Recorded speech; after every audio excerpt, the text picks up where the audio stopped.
বেশি কথা না কইয়া গল্প শুরু করা যাক। ঘড়িতে তাকিয়ে দেখি ভোর 5টা বাজে। এখন আর ঘুম আসবে না, যাই ফ্রেশ হয়ে আসি বলে জানালা দিয়ে পাশ দিয়ে যেতেই কারো গলার শব্দ পেলাম। এত ভোরে কে কথা বলছে? রাতে ঘুমাইনি নাকি? কৌতূহলবশত জানালা দিয়ে তাকাতে দেখতে জানালার পাশে গেলাম। জানালা দিয়ে তাকিয়েই দেখি আপু ঘুমাচ্ছে। পাশে আমার আব্বু ও সৎমা বসে আছেন। আব্বুর হাতে একটা কাগজ টাইপের কিছু। আব্বু বলল, আমার যা কিছু আছে তা তো সব আবির ও লাবণ্যরই। আর এই দলিল দিয়ে কি হবে? তোমার আব্বু তো এই দলিলে সবকিছু ওদের দুজনের নামই লিখে দিয়ে গিয়েছেন, আবার তুমিও লিখে দিলে। আমি এগুলো দিয়ে কি করব? বরং আমার সবকিছুই ওদেরকে লিখে দিব। এটা রাখো, তুমি ওরা ঘুম থেকে উঠে আসলে ওদেরকে বুঝিয়ে দিও। সৎমা বলল, আমার আব্বুর বুকে মাথা রেখে একটু কান্না করতেই আব্বু বলল, ভেবো না, ওরা অনেক ভালো। দেখো, সবসময় দুজনেই তোমায় মা বলে ডাকবে, ওদের মায়ের আসনে তোমাকে বসাবে। আমি এবার চলে আসছি আর মনে মনে বলছি, জানি না আমার মায়ের আসনে বসাতে পারবো কিনা, তবে আমার সৎমা নিঃসন্দেহে ভালো মানুষ, তা বুঝতে আর বাকি রইল না। এতদিন উনার প্রতি আমার যে ভুল ধারণা ছিল তা ভুল প্রমাণিত হলো। হয়তো বা আমার নানাই আব্বুকে ফাঁসিয়েছিল ওনার মেয়েকে বিয়ে করার জন্য, কিন্তু আসলেই কি এমন বিষয়টা তা আমার সত্য জানা নেই। হয়তো বা কোনোদিন জানতেও পারবো না, কেননা এই জানার জন্য এমন প্রশ্ন আমি ছেলে হয়ে বাবাকে করতে পারবো না। তবে নানা ও সৎমা আমাকেও আপুকে এই বিশাল সহায় সম্পত্তি সবকিছু লিখে দিয়ে গেছেন ভাবতেই আমার কেমন যেন অবাক লাগছে। ফ্রেশে আবার রুমে গিয়ে একটু শুয়ে পড়ে ভাবছি, আমার নানা সবকিছু আমাদেরকে লিখে দিয়েছেন কেন? তাহলে কি উনার আর কোনো ছেলে মেয়ে নেই? উনি আর শুধু উনার একটা মেয়েই? একটু পর আপু এসে আমায় ডেকে বলল, ভাই আব্বু ডাকছে তোকে। আমি বললাম, আপু তোর এই অবস্থা, একটু চলাফেরা কম কর, বলেই আব্বুর রুমে চলে গেলাম। আমার সাথে আপুও গেল। আব্বু বলল, বসো এখানে। আমি বসে পড়লাম। বসে দেখি আমার সৎমা আমার দিকে তাকিয়ে আছে, চোখের পাতা যেন ফেলছে না। উনার ফেসটা বলছে উনি যেন এই পৃথিবীর সব থেকে মিষ্টি ডাক, মা ডাকটি আমার মুখ থেকে একটিবার শুনতে চাচ্ছেন।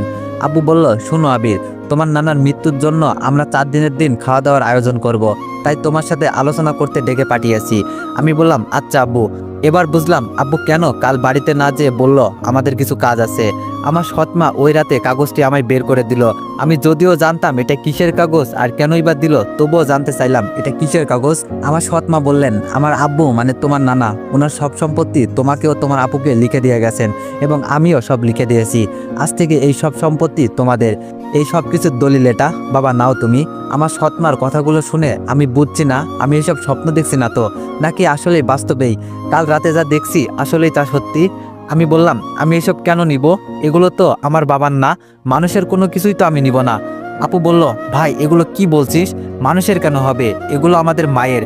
উনি না হয় আমাদের পেটে ধারণ করেন নাই, তাই বলে কি উনি আমাদের মা নয়? শুধু পেটে ধরলেই কি মা হয়ে যায় ভাই? আপুর কথার উত্তর আমার কাছে নেই। তাছাড়া আপুর উপর আমি কোনোদিন কথাও বলি নাই, তাই আপুর কথায় আমি মাথাটা এবার নিচু করলাম।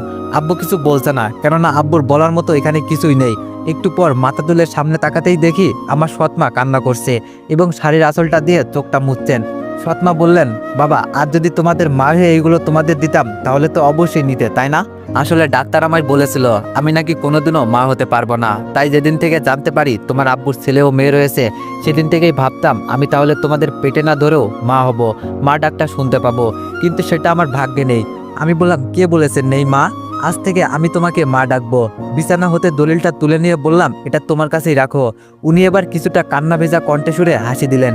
এবার শুরু হলো নানার মৃত্যুর 4র্থ দিনে আমরা কিভাবে খাওয়া দাওয়ার সব আয়োজন করব, তা নিয়ে আলোচনা ও পরিকল্পনা। সব পরিকল্পনা মাফিকই খাওয়া দাওয়ার আয়োজন শেষ হয়ে গেল। এবার আমাদের বাসায় চলে আসার পালা। আমি আর আব্বু গাড়িতে উঠে বসে আছি। আপু আসছে না। কি ব্যাপার, আপু আসছে না কেন? আপু না আসায় আব্বু আমায় ভিতরে গিয়ে আপুকে নিয়ে আসতে বললেন। আমি গাড়ি থেকে নেমে যেতেই আপু ও মা দেখলাম আসছে। আপু গাড়িতে উঠে বসলো, মা বাইরে গাড়ির জানালার সামনে দাঁড়িয়ে রইল।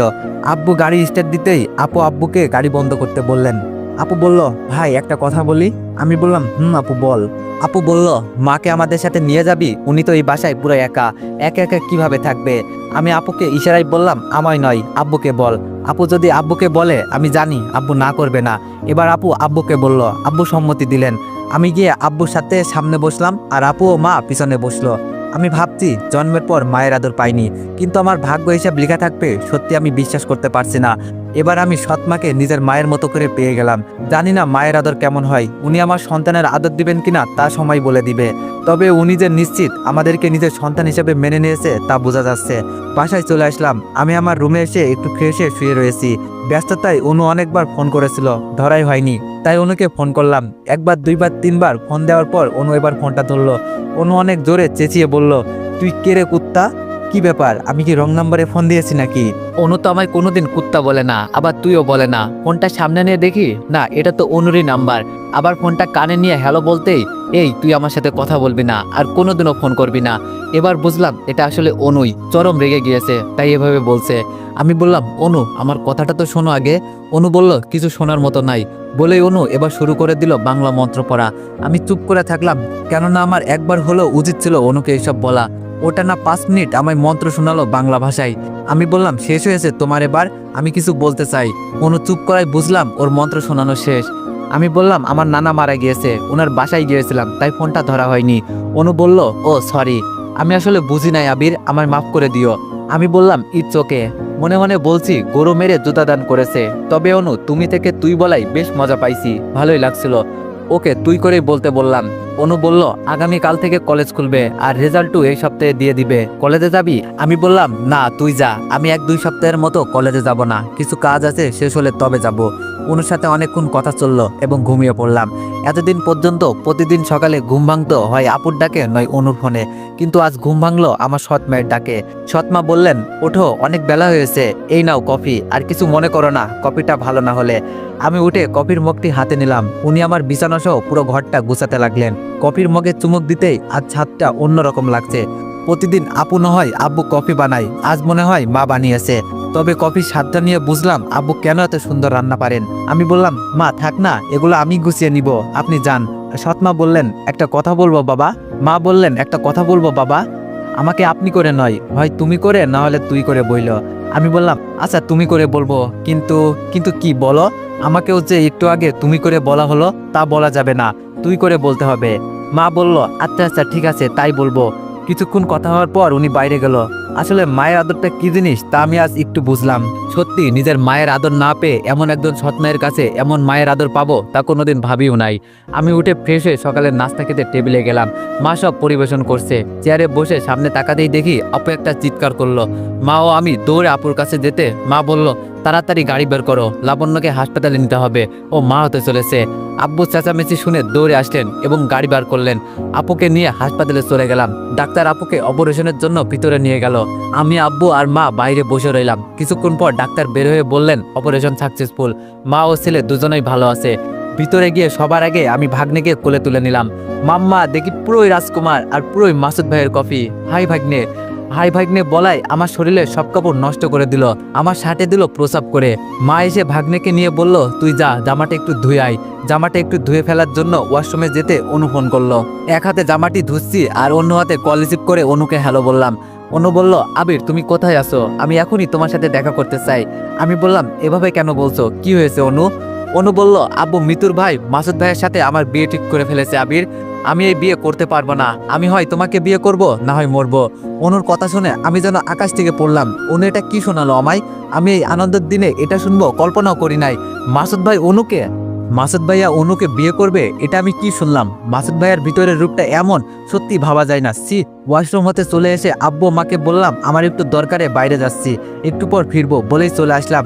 আপুর সুখের সংসারে একমাত্র আমার জন্যই আগুন লেগেছে। সংসারটি ভেঙে গেলেও আপু এখনো মাসুদ ভাইয়াকে ডিভোর্স দেয়নি। পথ চেয়ে বসে আছেন মাসুদ ভাইয়ার, উনি কবে যেন এসে ওকে নিয়ে যাবে। আমি জানি আপু মাসুদ ভাইয়াকে কতটা ভালোবাসে। মাসুদ ভাইয়ার থেকে আপু দূরে আছে ঠিকই, কিন্তু আমার মনে হয় না মাসুদ ভাইয়ার প্রতি আপুর ভালোবাসা একটুও কমে গিয়েছে। বরং আজও দেখি আপু মাঝে মাঝে ওনার জন্য কাঁদে। আজ যদি মাসুদ ভাইয়া অনুকে বিয়ে করে নেয়, আপু তাহলে সত্যি পাগল হয়ে যাবে। আপু এই কষ্ট কিছুতেই সহ্য করতে পারবে না। না, এ হতে পারে না। আমার জীবন থাকতে আমি এটা হতে দিব না। প্রয়োজনে মৃত্যুর পা ধরবো, ও যেন মাসুদ ভাইয়াকে সব সত্যি খুলে বলে, তবু আমি এটা হতে দিব না। অনুকে ফোন করে আসতে বললাম। আমি হন্য হয়ে দৌড়ে গেলাম। অনু দেখি আমার আগে গিয়ে বসে থেকে বাদাম খাচ্ছে। আমি বললাম, অনু তুমি ফোন করে এগুলো কি বললে, তা কি আসলেই সত্যি? অনু বলল, সত্যি। আমি বললাম, না এ হতে পারে না, এটা কোনোদিনও হতে পারে না। তুমি মাসুদ ভাইয়াকে কোনোদিনও বিয়ে করতে পারো না। আমি তোমায় মাসুদ ভাইকে বিয়ে করতে দিব না, কোনোদিনও না। অনু কিছু না বলে একটা মুচকি হাসি দিল। অনু হাসছে কেন আমি বুঝলাম না, অবাক হয়ে ওর দিকে তাকালাম। অনু এবার বলল, এত ভালোবাসা আমায় এতদিন বলো নাই যে? আমি জানতাম তুমি আমাকে ভালোবাসো, তাই আজ পরীক্ষা করতেই আমি এসব বলেছি। আমি কেন মাসুদ ভাইয়াকে বিয়ে করতে যাব? আবির প্লিজ, আমি চাই তুমি এই 3টি ওয়ার্ড সর্বপ্রথম তোমার মুখ দিয়ে আমাকে বলো, বলো প্লিজ। আমি আর নিজেকে সামলাতে পারলাম না, পরপর অনুর গালে 2টা থাপ্পড় বসিয়ে দিলাম। আমি বললাম, ভালোবাসা কখনো পরীক্ষা দিয়ে হয় না, কাউকে বিশ্বাস করতে হলে তার বিশ্বাসকে ভরসা করতে হয়। ভালোবাসার পরীক্ষা নেওয়ার জন্য তুমি এতটা নিচ হবে এমন উপায় বেছে নিবে? কি অনু, আমার ভাবতেও অবাক লাগছে। আমি বললাম, সেই এইটুকু থেকে আপু আমায় কোলে পিঠে বাবা মায়ের আদরে বড় করেছে, আর তুমি কিনা পরীক্ষা হিসেবে আমার আপুর ভালোবাসাটাকেই বেছে নিলে। আর শুনে রাখো, মাসুদ ভাইয়ের সাথে তোমার বিয়ে হতে পারে না। এই কথাটা তোমাকে ভালোবেসে নয়, আমার আপুর সংসার আর তার সন্তানের ভবিষ্যতের কথা মাথায় রেখে বলছি। আমি তোমায় ভালোবাসি না, তোমার মতো মেয়েকে ভালোবাসাও পাপ। আমার রাস্তায় আর কোনোদিন তুমি আসবে না বলে আমি বাসায় চলে আসলাম। আসলে মেয়েরা যে নিজেদের কিভাবে এতটা নিজ মনোভাব হবে অনুর ভাবি নাই। বাসায় এসে দেখি হাসপাতাল হতে বাসায় এখনো কেউ ফেরে নাই। আমি বিছানায় গিয়ে শুয়ে রইলাম। একটু পর সবাই আসলো। আমি গিয়ে আমার ভাগ্নেকে কোলে তুলে নিলাম, আদর করতে লাগলাম। অনেক কিউট ও মায়াবী আমার ভাগ্নে। এক সপ্তাহ পার হয়ে গেল, অনু একটু বারের জন্য আমাকে ফোন করলো না। আমিও ওকে ফোন করিনি, হয়তো কোনোদিনও দিবও না। একদিন আব্বুকে ডেকে বললাম, আব্বু, আমাদের এই সম্পদ আছে বলে আমরা এভাবে বসে থাকলে একসময় সবটা ফুরিয়ে যাবে, তাই আমি আর লেখাপড়া করব না, এবার বিজনেসের জগতে পা রাখবো। আব্বু আমাকে বলল, আচ্ছা ঠিক আছে। পুরনো ছোট্ট ওয়ার্কশপটি বৃহত্তরে পরিণত করলাম।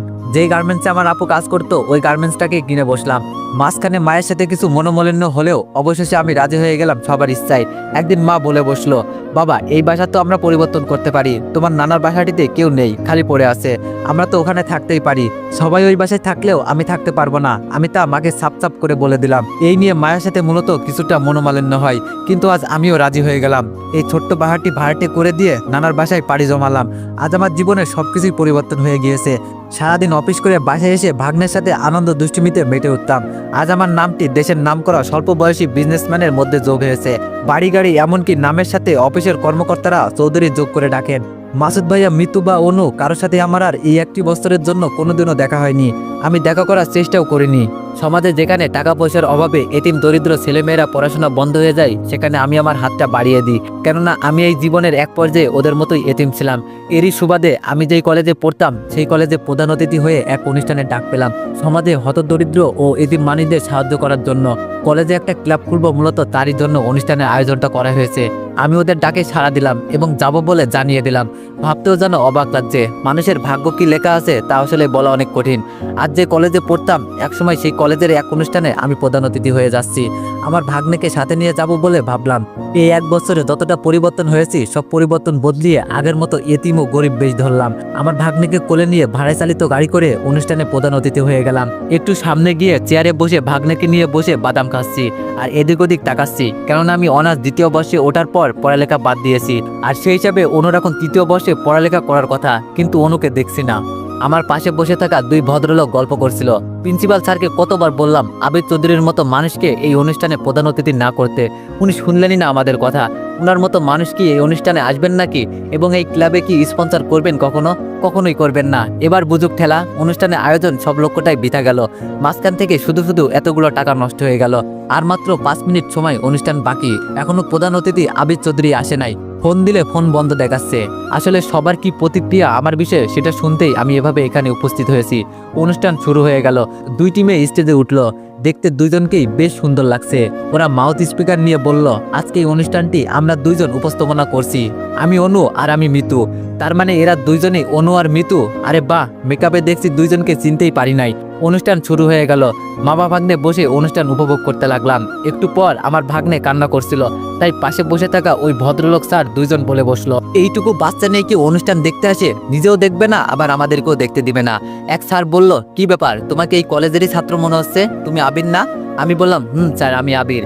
স্যার বলল, ও পড়াশোনা বাদ দিলে যে, আর এই বাচ্চাটা কার? আমি বললাম, এমনি স্যার, আর ও আমার ভাগ্নে। স্যার বলল, ও তো বলো এখন কি করো, ব্যবসা ট্যাবসা নাকি জব করো? আমি কিছু বলতে যেতে আমার ভাগ্নে আমার কান্না শুরু করে দিল।